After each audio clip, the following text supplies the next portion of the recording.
Good morning and welcome to week 9. This is a brief overview to help you with this week. The first thing I want to do is remind you to engage with your feedback from weeks 7 and 8.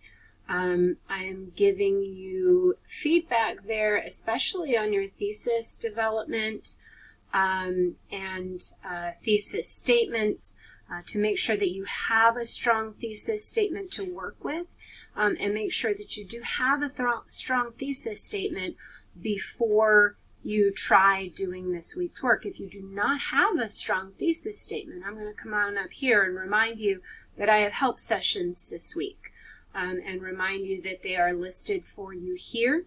Monday at noon, Tuesday, Thursday at noon, Wednesday at 8:30, and Friday at 9 a.m. And if you can't make it to those times, you can send me an email and request a different time. Please do keep in mind, though, that Lawson has moved all faculty to on campus during the week, and we are expected to put in all of our contract hours during the week. So I am not going to be as available on weekends to help you as I've been in the past by email. And I definitely can't hold help sessions over the weekend. I can hold them during the week, though, so make sure that if you need help from me in getting that thesis statement nailed down, that you hustle and get some help this week if you need it. Week 9 is a little bit shorter than week 8, but you have this handout. This is a very important handout, and I'm going to go over it with you now. This week, your task is to write a thesis paragraph and 2 paragraphs of close reading for the short story that you're working with. And these will become the first 3 paragraphs of your essay. A thesis paragraph is where you raise the subject, give the background needed, and state your essay's thesis, and explain how the essay will be organized. The close reading paragraphs are where you show your reader what you see in the story. So I want you to really pretend that you're trying to explain to them what you see in the story, but your reader doesn't have a copy of the story. So you want to pull quotes from the story to show and illustrate what you're talking about. These are source paragraphs, so they should follow the source paragraph model we learned in our last unit. So if you struggled with source use in the last unit, make sure you are reviewing that, or again, coming to a help session to get some extra help. Just to remind you, these are the organizational structures that you are using when you write this week. The first job of a thesis paragraph is to raise the subject naturally. Raise the topic that you're writing about. That's the topic that we talked about in the topic versus main idea assignment a couple weeks ago. So that might be raising the topic of racism or mental health or family relationships in general, and starting with some of those general statements about your topic. And then you are giving context and setting the scene, and generally speaking, that means that you're saying, okay, this topic is one that this author writes about in this story, and establishing that Amy Tan writes about family relationships, or that Alice Walker is writing about what happens when you go get an education, or that Ellison is dealing with issues of racism, or that Gilman is dealing with issues of mental health. So we establish that. Take a few sentences here, have some patience with it. We want to have a sentence naming the author and a sentence naming the title of the piece that you're writing about. And then a few sentences of summary explaining what this story is about in general and how it deals with this topic. Be patient with those. That's where the bulk of your development in this paragraph is going to come from, and I don't want it to be rushed. Then you state your thesis clearly, and if your thesis got approval last week, you can copy and paste it from last week's work. We are building. In this draft, please underline your thesis so that it is easy for me to see and check. Please explain how the essay will be organized. This is always the 4th job of any thesis paragraph, and in this case, you're explaining that the essay will begin with a close reading, and then contain research on the historical and cultural context. Let this take a few sentences. Please don't try to cram it all into one awkward listing sentence when your goal is to have a well-developed paragraph.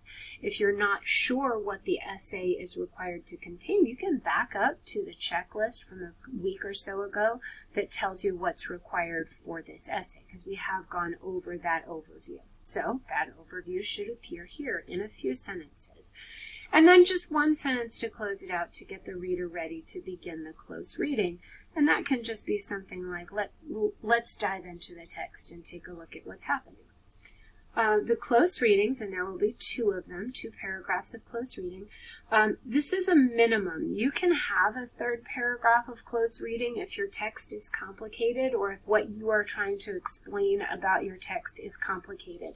If the paragraphs start to get very, very large, definitely break them out into smaller paragraphs. As always, when you're writing a source paragraph, you start with a topic sentence that tells the reader exactly what this paragraph will be about. And that's where you establish what's going on in the story that's important to your thesis. So you can say something, if you're talking about Gilman, you can say, in this story, the rest cure makes the main character's condition get worse. In that second paragraph, or your first paragraph can say, the character tells us she's in a vacation home, but she's really in a mental health institution. And that topic sentence will let us know what that paragraph is going to talk about. You should always start with a few sentences independent of your quotations, summarizing the importance of part of the story that this paragraph is going to grapple with. I would like you to use 3 or more short quotes to illustrate how the text supports your thesis. Of course, whenever we quote, we provide in-text citations at the end of every sentence that contains a quote. Remember, if the sentence continues after the quote, the citation goes at the end of the sentence, not at the end of the quote, so it doesn't interrupt the flow of your ideas. And here you are encouraged to use page numbers from the PDFs that you've been provided. They all do have page numbers for you, and that makes it a lot easier than counting paragraphs and what are sometimes some long stories. So you can use those page numbers, and remember that when you have a page number citation, it's just a number. It doesn't need any words in there with the number. Great. You are to follow each quote you use with your own analysis. Now, analysis is not the same as paraphrase. Please don't tell me what the quotes mean. I already know what they mean. I'm a very, very good reader. I want you to explain instead why the quotes are important to what you are trying to say about your thesis, because I might not understand how that quote supports your thesis. Maybe you're saying that an education can ruin someone, and you've used a quote from Alice Walker, and I don't understand how that's ruining the character. So I need you to explain that to me. Maybe like I'm being a bit uncooperative. Okay? End the paragraph with your own analysis. We actually do not want to let the quotes speak for themselves. We want to use lots of short quotes followed by our own analysis so that our thinking really is the star of the show here. All right.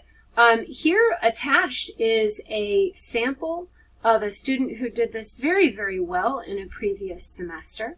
And I will be providing student examples from each of the assignments that we do as we write this essay in pieces, three paragraphs at a time.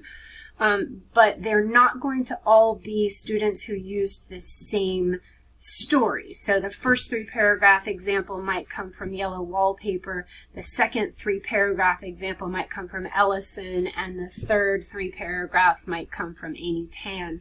And that's so that everybody who's working can kind of see the same thing happening with different authors as the subject here, and not any one group will get, theirs to be exactly what it is. Now, as you're working with a model, remember that your job is to make yours follow the behavior that's here. Of course, your thoughts are going to be your own and your ideas are your own, but you're following the pattern.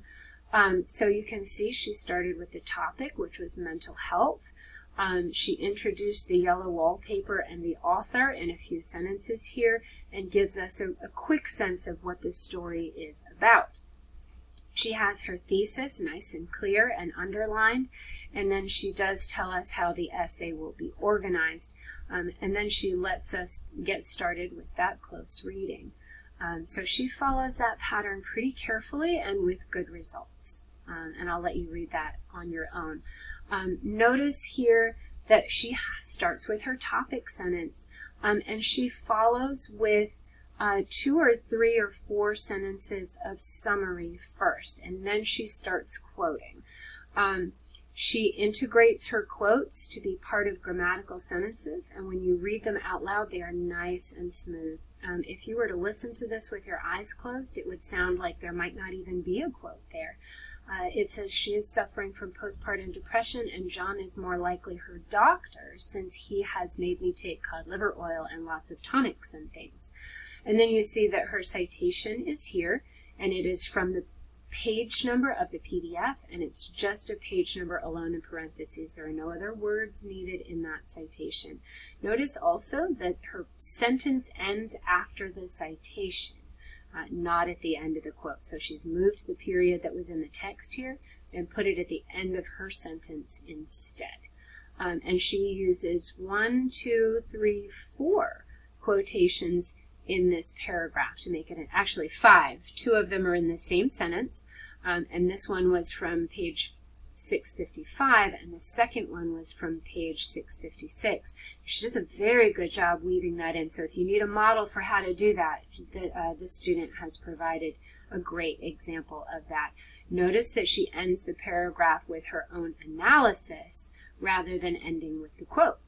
And she does the same thing here. You can see that she gets to quoting a little bit quicker here because she doesn't have to summarize the story quite as much, but she does still spend a few sentences getting us ready to see the text. And she's gone from explaining that the woman was in a mental asylum under treatment to now talking about how the treatment isn't working. So first she illustrates that she's getting treatment, and then the second paragraph she's illustrating that the treatment isn't working.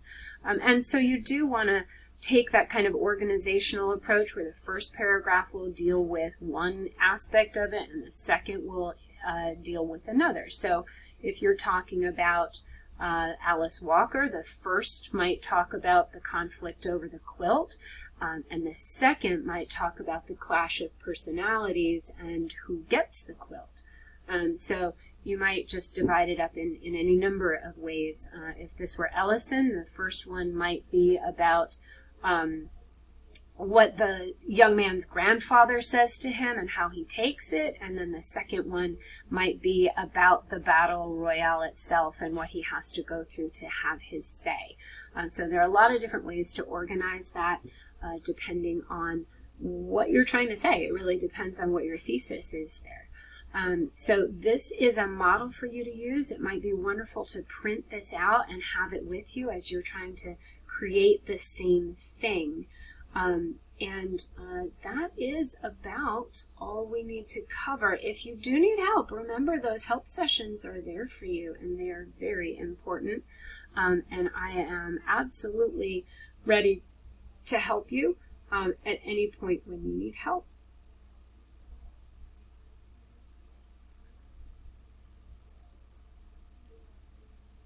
Can't get to my tools here. I'm trying to pause it. There we go. All right, sorry about that little weirdness at the end, but definitely log on and get some help if you need it this week. Fantastic. I'll see you on the interwebs.